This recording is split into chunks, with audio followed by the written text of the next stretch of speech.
여러분 안녕. 지난주 주식시장에서 폐배터리 관련주들이 정말 많이 주목을 받았었잖아요. 이 전기차 수요가 급증하기 시작한 것이 2013년에 테슬라 모델 S부터 시작이 됐습니다. 이 배터리 교체 시기가 8년에서 10년 주기거든요. 그렇기 때문에 올해부터 폐배터리 시장이 본격적으로 커질 것으로 기대되고 있습니다. 그래서 오늘은 폐배터리 시장에 대해서 공부해 보도록 할게요. 지금까지 유럽연합의 보조금 정책이라던가 미국의 IRA 법안과 같이 각 나라들은 전기차 보급의 확대를 하기 위해서 여러 가지 정책을 시도했습니다. 그 과정에서 전기차 보급률이 크게 늘어나게 됐죠. 지금 전 세계적으로 전기차 보급률은 2019년에는 3.5% 수준이었지만요. 2023년에는 10.8%까지 성장이 예상되고 있어요. 지난해 같은 경우에도요, 전기차는 전 세계적으로 1000만 대 이상 판매가 됐고요. 올해는 판매량이 35% 정도 증가하면서 1400만 대까지 판매가 예상되고 있습니다. 우리나라의 경우에도요, 4월을 기준으로 전기자동차 등록 대수가 43만 대를 넘어서면서 정말 가파른 성장세를 기록하고 있어요. 앞으로 내연기관차에 대한 판매가 중단이 된다라고 한다면 전기차 보급률은 지금보다 더 늘어나게 되겠죠. 그런데 여러분, 전기차가 증가하면 증가할수록 폐배터리도 동시에 늘어나게 됩니다. 제가 앞서서 전기차 배터리 수명은 대략 8년에서 10년이라고 말씀을 드렸잖아요. 이 시기가 되면 배터리에 대한 수명이 80% 이하로 감소하게 됩니다. 우리가 스마트폰도 오래 사용하면 사용할수록 충전을 해도 금방 배터리가 닳고 이러잖아요. 2차 전지도 마찬가지예요. 이 배터리 수명이 80% 이하로 감소하게 되면요, 주행거리가 감소하게 되고요, 충전 속도도 저하되고요, 급속 방전에 대한 위험도 있기 때문에 교체가 반드시 필요합니다. 그렇기 때문에 이 폐배터리가 나오는 것이 올해부터 본격적으로 시작될 것으로 보고 있고요. 지금 시장에서는 2040년까지 폐차되는 전기차는 4227만 대에 이를 것으로 전망되고 있습니다. 문제는 이 폐배터리에서 굉장히 여러 가지 물질들이 나오면서 환경오염을 유발한다라는 건데요. 그렇기 때문에 이 폐배터리를 재활용하는 것이 굉장히 중요해지고 있습니다. 그런데 도대체 이 다 쓴 폐배터리를 어떻게 다시 쓴다는 건지 궁금하시죠? 이거 자세하게 알려드릴게요. 폐배터리를 리사이클링하는 방법은요, 크게 두 가지가 있습니다. 첫 번째로는 재사용하는 방법이고요. 두 번째로는 재활용하는 방법입니다. 재사용과 재활용, 어떤 차이가 있을까요? 재사용과 재활용을 하게 되는 기준은 잔존 배터리 용량인데요. 이 잔존 배터리 용량이 70% 이상이면 재사용을 하게 되고요. 잔존 배터리 용량이 70% 이하면 재활용을 하게 됩니다. 그럼 먼저 재사용부터 알려드릴게요. 재사용 같은 경우에는요, 기존의 자동차용으로 사용되던 이 폐배터리를 따로 분해하거나 분쇄하거나 이런 작업 없이 가공을 합니다. 그래서 다른 용도로 사용을 하는 것을 의미하고 있어요. 여러분, 제가 이 영상에서 2차 전지에는 니켈, 코발트, 망간이 들어간다라고 말씀을 드렸잖아요. 근데 코발트가 가장 비싸다고 말씀을 드렸습니다. 그런데 전기차에 들어가는 2차 전지와 같이 용량이 큰 전지는요, 소형 IT 기기보다 코발트의 함량이 낮아요. 그렇기 때문에 아직까지는 전기차용 배터리는 재활용보다는 재사용을 조금 더 많이 하고 있는 추세거든요. 더불어서 전기차에 들어가는 배터리는 크기도 크기 때문에 해체하는 게 조금 어렵습니다. 그렇기 때문에 재사용을 조금 더 많이 하는 쪽으로 가고 있는데요. 재사용을 하는 경우에는 배터리를 분해하고 분쇄하고 이런 과정 없이 배터리 팩에서 모듈을 분해한 다음에 다른 에너지 저장 장치로 그대로 활용을 할 수가 있습니다. 여기까지가 재사용이었고요. 재사용은 그렇게 크게 어려운 거 없으시죠? 그리고 두 번째, 재활용을 하는 경우에는요, 배터리를 셀 단위까지 다 해체하고 분쇄해가지고 그 안에 들어있는 니켈과 망간과 리튬 이런 금속들을 모아가지고 새로운 배터리를 만들 때 재활용을 하게 되는 겁니다. 이때 배터리 재활용에서 가장 중요한 것은 원재료 회수율인데요. 어찌됐건 그 원재료를 회수하는 비율이 일정 수준을 넘어줘야지만 기업 입장에서는 손익분기점을 달성해서 배터리를 재활용하는 의미가 있습니다. 지금 국내외의 주요 기업들은요, 그래도 회수율이 90에서 95% 수준이라고 합니다. 그럼 지금부터는요, 이 배터리를 어떤 과정을 거쳐가지고 재활용을 하게 되는지 재활용 공정 과정을 간단하고 쉽게 설명해 드리도록 하겠습니다.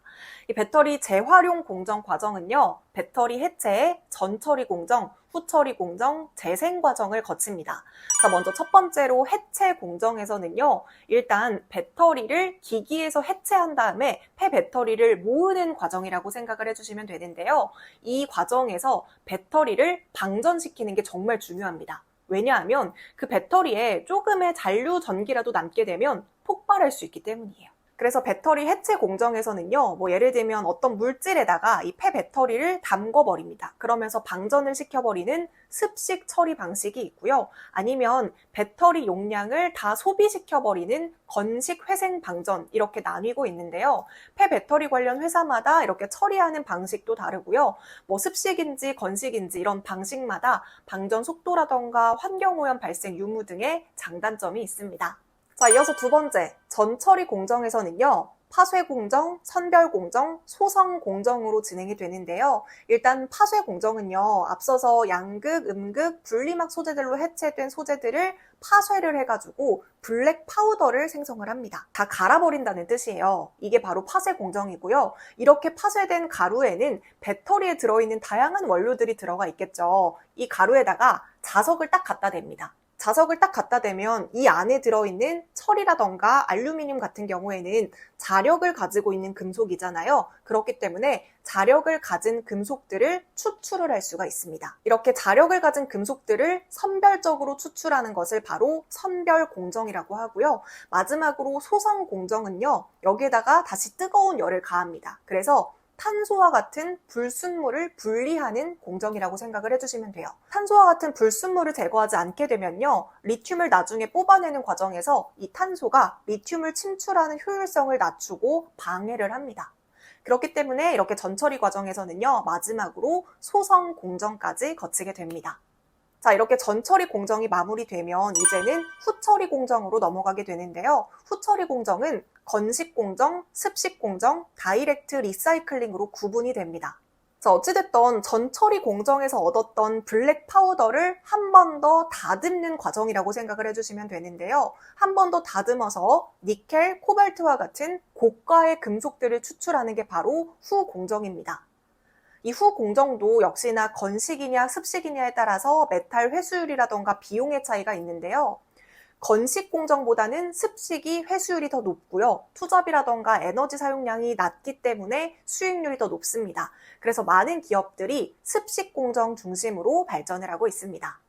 자, 그래서 이 배터리 재활용 공정을 다시 한번 쉽게 정리해 보자면요. 배터리 해체 과정은 폐배터리를 모아가지고 방전을 시키는 과정이고요. 전처리 공정은 배터리 셀을 파쇄해가지고 가루를 만들고 그 안에 들어있는 불순물을 제거하고 또 철이라던가 구리라던가 알루미늄과 같은 중간재들을 분리하는 과정이라고 생각을 해주시면 되고요. 마지막으로 후처리 공정은 불순물이라던가 중간재들이 빠진 블랙 파우더 안에서 본격적으로 니켈, 코발트, 망간과 같은 고가 금속을 추출하는 방식이라고 생각을 해주시면 되겠습니다. 자, 이렇게 배터리 재활용 공정 이해되셨죠? 자, 이렇게 배터리를 재사용하거나 재활용하게 되면 환경오염도 줄일 수가 있고요. 또 주요 광물들을 다시 쓸 수 있으니까 원재료를 일정 부분 자체적으로 조달이 가능합니다.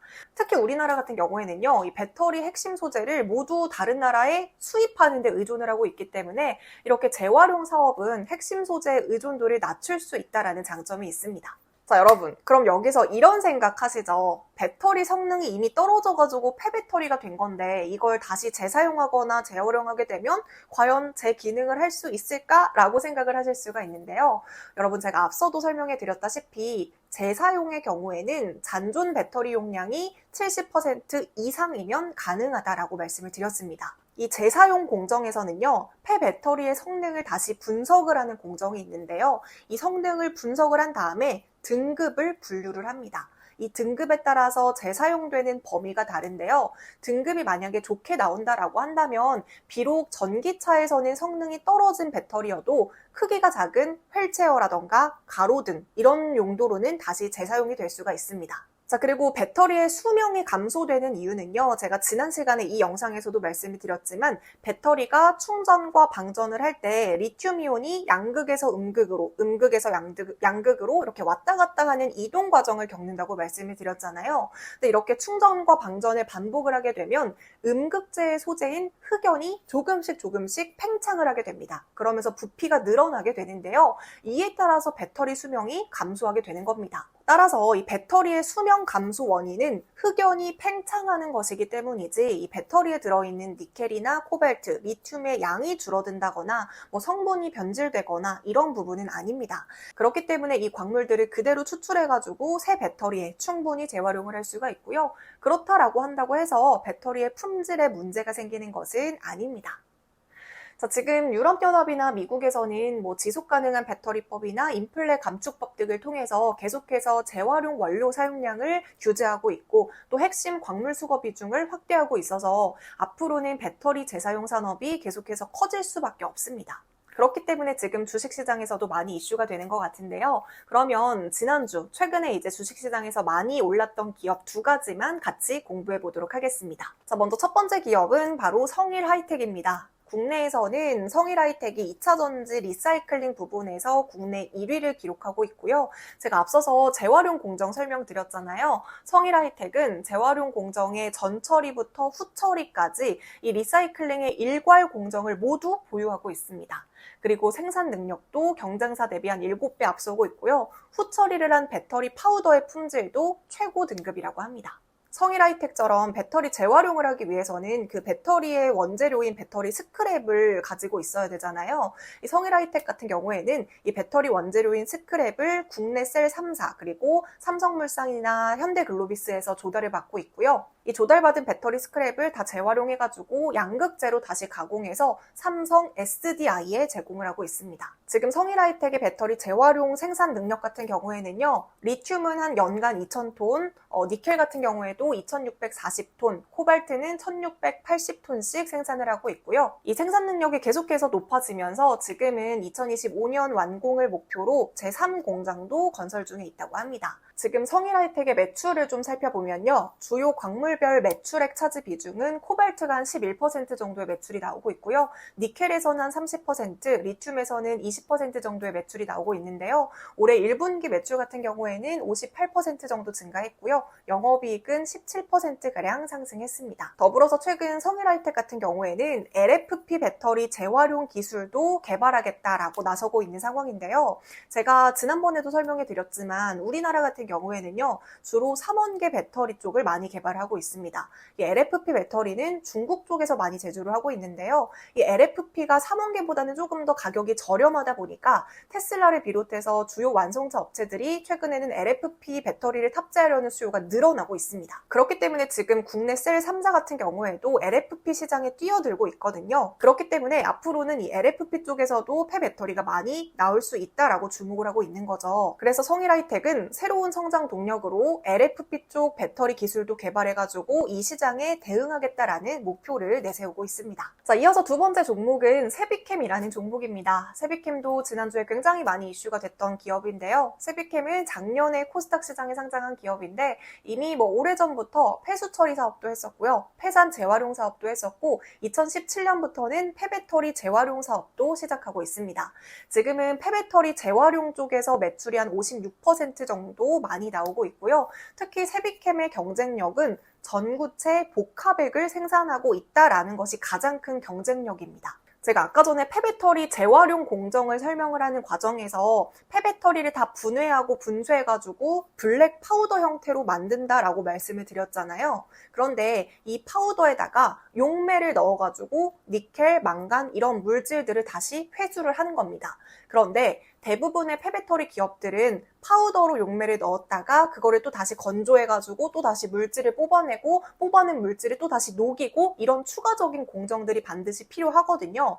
근데 세비캠 같은 경우에는요, 아예 전구체 복합액으로 액상 형태로 만들기 때문에 고객사 입장에서는 별도의 공정 없이 바로 전구체를 제작을 할 수 있기 때문에 시간이라던가 비용 측면에서 굉장히 유리합니다. 이렇게 세비캠에서 공정을 간소화시키다 보니까 원가율이 69%까지 10배까지 높아졌고요. 그리고 주문부터 납기하는 데까지 타 경쟁사와 비교해서도 1개월이 빠르다라고 합니다. 그리고 더불어서 세비캠 같은 경우에는요, 대기업과의 러브콜이 많은데요. 작년에는 LG화학이랑 고려아연의 합작법인인 한국전구체 주식회사와 함께 2024년부터 2034년까지 10년 동안 이 전구체 복합액에 대해서 장기 공급 계약을 체결하기도 했습니다. 워낙에 세비캠 같은 경우에는 마진율도 좋고 또 대기업과의 협력도 계속해서 앞두고 있기 때문에 증권가에서도 앞으로의 세비캠 실적에 대해서 성장을 기대해보고 있다라는 코멘트들이 많습니다.